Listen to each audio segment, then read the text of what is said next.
Joining us now from Florence, where immigrants are held before they are deported, is reporter Michael Gordon. Michael, you went to the Nogales Crossing to visit the Kino Border Initiative, a migrant group. That's right, Lacey. Well, deportation is a dangerous journey home for many migrants, and they have precious few resources to help them in their travels. But one advocacy organization working near the border is helping to make deportations easier and safer for the migrants.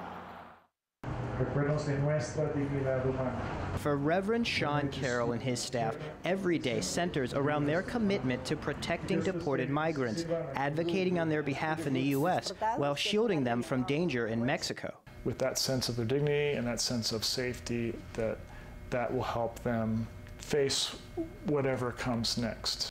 For the Kino Border Initiative, restoring that dignity includes putting an end to what they call inhumane deportation practices, such as the government's policy of deporting migrants at night. We don't think anyone should be deported at night because it increases their vulnerability. Reverend Carroll often travels across the border to the KBI's shelter in Nogales, Sonora. There, many deported migrants arrive for breakfast and lunch. They're also given the opportunity to shower and get fresh clothes. Checks, money, they do it for us. They let us use the telephone to call our families, and they do everything they can for us. They help a lot. Thank you to these people. We got food here on the border, and you know, that's the best people I think I can find in the border, in the whole border in Mexico. And in a place like Nogales, Sonora, good help can be hard to find. It's very dangerous over here, especially by the border, because of the cartels and criminals that run these towns. The food and shelter provided by the KBI is important to the safety of the migrants, many of whom would become vulnerable targets for cartel operatives, rogue police, and smugglers without it. Sonoran State Police say that this past July, several police vehicles drove to a nearby migrant shelter, arriving in the night.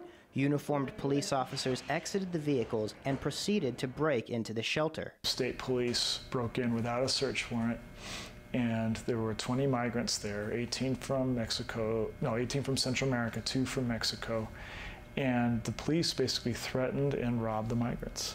We have noticed a real pattern in terms of abuses committed by police against migrants. Despite the difficult circumstances that his organization faces, Reverend Carroll knows how much worse the situation would be without the KBI's help. They're very vulnerable now. I'd say if we weren't there, they would be extremely vulnerable.